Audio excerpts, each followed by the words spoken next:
Bine v-am găsit, dragii mei legumicultori. Revin după o lună cu cultura din spațiul neprotejat, să zicem, deci nu în solar, dar de fapt aș spune că e protejat de această umbrire, care într-adevăr este miraculoasă. Pe lângă faptul că protejează împotriva insolației, vă asigur că aduce o scădere de 2-3 grade în arșița soarelui de amiază.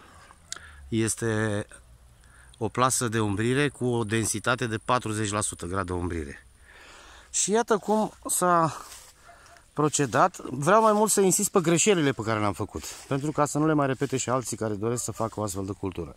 Deci, în primul rând, nu se pune folia doar pe intervalele plantate, cum am făcut eu, și am lăsat potecile fără folie, pentru că uitați că efectiv ne inundă buruiana și nu poți să-i faci față. Am încercat și cu motocoasa și am stricat și câteva cuiburi de roșii și de vinete. Asta e o primă greșeală. A doua greșeală, sârmele de susținere a palisajului trebuie foarte, foarte bine întinse din start. Și iarăși foarte important, când începem să legăm plantele, să începem de la jumatea intervalului, astfel încât să facă ea, să zicem așa, săgeata maximă. Ca altfel, dacă începem de la capete, pe măsură ce înaintăm, ea tot coboară și ne trezim că firele care au fost legate primele vor fi foarte moi.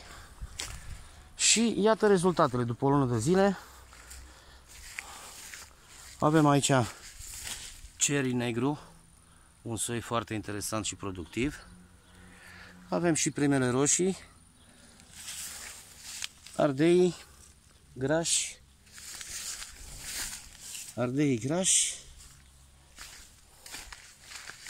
roșioare. A fost un fenomen interesant anul acesta că, practic, prin solar am câștigat doar 2 săptămâni. În sensul că din solar am mâncat prima roșie pe 2 iulie, iar din spațiu deschis pe 17 iulie.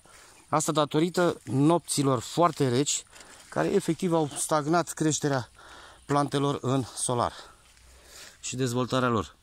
Cea mai bună performanță, zic eu, că s-a obținut în spațiu deschis la vinete.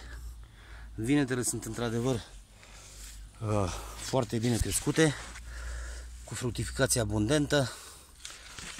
Deja sunt mari. Aseară am făcut prima salată din 3 bucăți. Și o altă greșeală pe care am făcut-o și nu v-aș dori să o repetați: împrăștierea gunoiului de graj sau, mă rog, ce îngrășământ doriți noastră, neuniform. Iată, în partea asta se vede că am dozat mai mult și pe partea asta mai puțin. E o diferență clară, vizibilă, între dezvoltarea plantelor acolo unde pământul este mai bine îngrășat și acolo unde este mai prost îngrășat.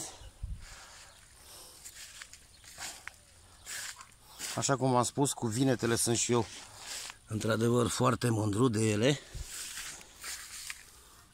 Aș putea să spun că sunt cel mai tare din sat. Uitați și flori, uitați și fructele. Foarte, foarte interesante.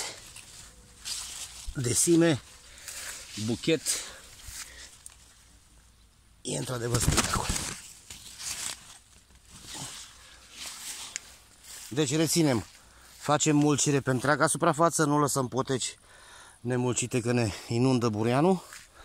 Palisarea se face de la jumatea firului de susținere către capete și spor la muncă și roade bogate. Vă pup, la revedere!